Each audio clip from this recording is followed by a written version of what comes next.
काफ़ी सारे स्टूडेंट्स, काफ़ी सारे पेरेंट्स इस साल हाई कट ऑफ की वजह से परेशान हैं। लेकिन एक सबसे बड़ी दिक्कत जो मैं पेरेंट्स के साथ, बच्चों के साथ बात कर रहा हूं, तो वो है उनका दर्द कि उन्हें एक मेडिकल कॉलेज नहीं मिल रहा डिस्पाइट वो पैसे दे रहे हैं। लेकिन इस सिचुएशन का फ़ायदा उठाते हुए काफ़ी सारे लोग उनसे फ्रॉड भी कर रहे हैं, और उसका एक एग्जाम्पल मैं आपको देना चाहता हूँ। और मैं आपको अब ड्यू प्रोसेस बता देता हूँ कि एग्जैक्टली क्या होने वाला है, इर्रिस्पेक्टिव ऑफ आप किसी भी स्टेट में हो, किसी भी कॉलेज में आप एडमिशन लेना चाहते हो, तो एग्जैक्टली ड्यू प्रोसेस क्या होने वाला है। अब देखिए, आज मेरे पास एक कॉल आता है एक पर्टिकुलर पर्सन का, ऑब्वियसली बात है, for some reason I cannot नॉट टेक द नेम। अब उनका ये कहना है कि हमने कंसल्टेशन फीस 10 लाख रुपीस की दी है,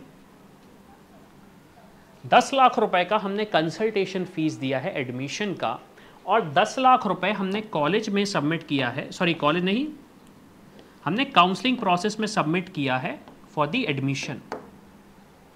अब मुझे नहीं पता एग्जैक्टली उनका क्या कहना था, लेकिन उन्होंने मुझे जो फिगर बताया मैं आपको वो फिगर बता रहा हूँ। 10 लाख रुपीज़ उन्होंने पे किया था कंसल्टेशन के लिए कि हमें एक कॉलेज मिल जाए, और 10 लाख रुपीज़ उन्होंने NRI सीट्स के लिए पे किया था।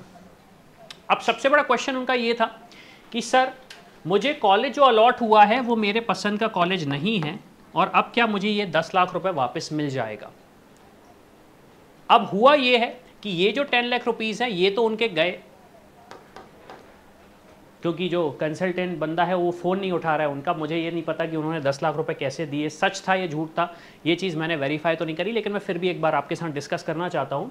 और जैसा कि उन्होंने बताया, ये 10 लाख रुपए उन्हें वापस नहीं मिलेंगे, क्योंकि आपको एक चीज़ ये समझनी पड़ेगी कि जब आप फीस पे करते हैं तो फीस आप किसी कॉलेज में पे नहीं करते, फीस आप किसी इंडिविजुअल पर्सन को पे नहीं करते, फीस आप पे करते हैं काउंसलिंग अथॉरिटी को। और एग्जैक्टली मैं बात करूं तो स्टेट काउंसलिंग अथॉरिटी को आप फीस पे करते हैं। और जब आपको कॉलेज अलॉट होता है तो यूजुअली वो फीस आपकी कॉलेज पहुंच जाती है, यूजुअली वो फीस आपकी कॉलेज पहुंच जाती है। अब मैक्सिमम स्टेट्स में इंक्लूडिंग MCC में होता क्या है कि राउंड 1 होता है आपका फ्री एग्जिट। अब फ्री एग्जिट होने की वजह से होता यह है कि आपका जो अमाउंट है, जो सिक्योरिटी अमाउंट है, यूजुअली हम बात करें गवर्नमेंट कॉलेजेस के लिए 10,000 होता है, और प्राइवेट मेडिकल कॉलेजेस के लिए 2 लाख होता है।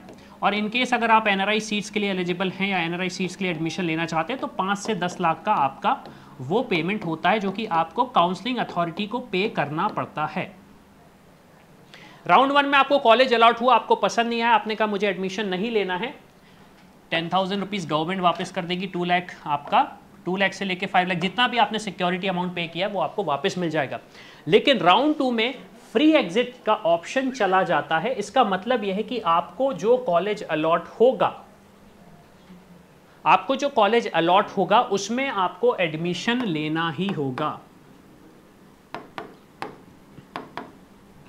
उसमें आपको एडमिशन लेना ही होगा। इनकेस अगर आप एडमिशन नहीं लेते हैं तो आपका जो सिक्योरिटी अमाउंट है वो हो जाएगा फोरफिट, मतलब अब ये आपको वापस नहीं मिलेगा। अब इसमें हमारा क्या लॉस है? हमारा ये लॉस है, स्पेशली मैं पेरेंट्स और स्टूडेंट्स को बताना चाहूँगा कि मेरे पास भी ऐसे कॉल्स आते हैं कि सर हमारा जितना इतना बजट है, हमारा इतना ज़्यादा बजट है, किसी भी बजट में हमें सिर्फ कॉलेज दिलवा दीजिए। तो सबसे पहली चीज़ तो आपको ये पता करनी पड़ेगी, आप किसी कंसल्टेंट को हायर करें, खुद से करें या फिर ना करें, किसी भी सूरत में आपका एडमिशन थ्रू काउंसलिंग ही होगा।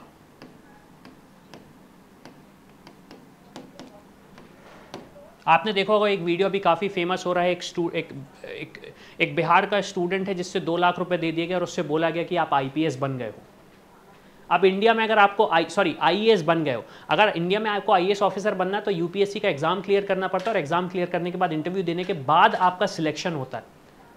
तो उसे बताया गया था कि 2 लाख रुपए दो और आप IAS बन जाओ, और वो इंक्लूडिंग पुलिस की वर्दी पहन के भी घूम रहा था और पुलिस स्टेशन गया। ये वीडियो आपने देखा होगा, वायरल हुआ था। तो यही सेम सिचुएशन है, जो आपको एडमिशन मिलेगा किसी भी कॉलेज में, MBBS BDS की अगर मैं बात करूं, इवन आयुष कोर्सेज की बात करूं, वो सिर्फ और सिर्फ काउंसलिंग के थ्रू मिलेगा। होगा ये आपका कि आप एक अमाउंट पे करोगे, मैं उस अमाउंट को बोल देता हूं X रुपीज़।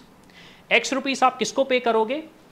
ऑल इंडिया के लेवल पे MCC को पे करोगे, और स्टेट बेसिस पे स्टेट काउंसलिंग अथॉरिटी को वो अमाउंट आप पे करोगे।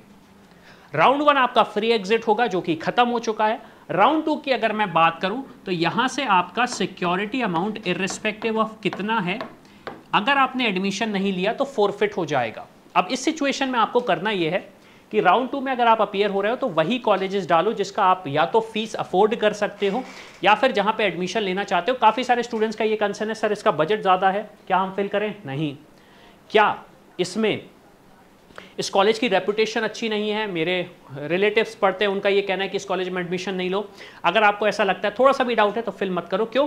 क्योंकि अगर एडमिशन मिल गया, अगर आपको सीट अलॉट होती है राउंड 2 में, इर्रिस्पेक्टिव ऑफ किस स्टेट में हो, वहां पे आपको एडमिशन लेना पड़ेगा, अदरवाइज आपका अमाउंट फॉरफिट हो जाएगा, सिक्योरिटी अमाउंट।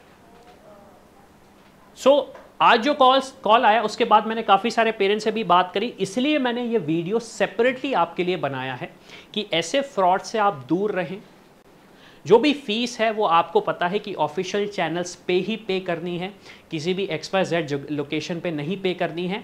और सबसे इंपॉर्टेंट चीज़, इर्रिस्पेक्टिव ऑफ आपने कितना अमाउंट पे किया है XYZ पर्सन को, गवर्नमेंट या स्टेट काउंसलिंग अथॉरिटी उसकी रिस्पॉन्सिबिलिटी बिल्कुल नहीं लेगी, क्योंकि वो बड़े स्ट्रेट फॉरवर्ड हैं कि हमने रूल्स एंड रेगुलेशन अपनी वेबसाइट पे डाले हुए हैं, उस रूल्स एंड रेगुलेशन के बेसिस पे आपको एडमिशन मिला है और जो हमारी टर्म्स एंड कंडीशन है उसके बेसिस पे ही आपको एडमिशन लेना पड़ेगा।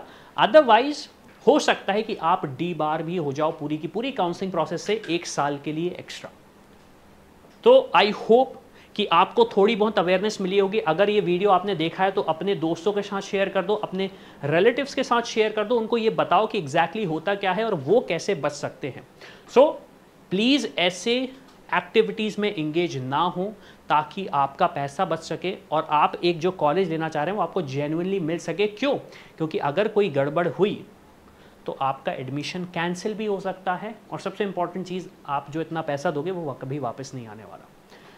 इसी के साथ मैं हूं अविनाश, मेरा काम है रास्ता दिखाना, उस पर चल के डॉक्टर बनना आपका। I hope you like this video. For more such videos, keep watching our channel and do not forget to like, share and subscribe.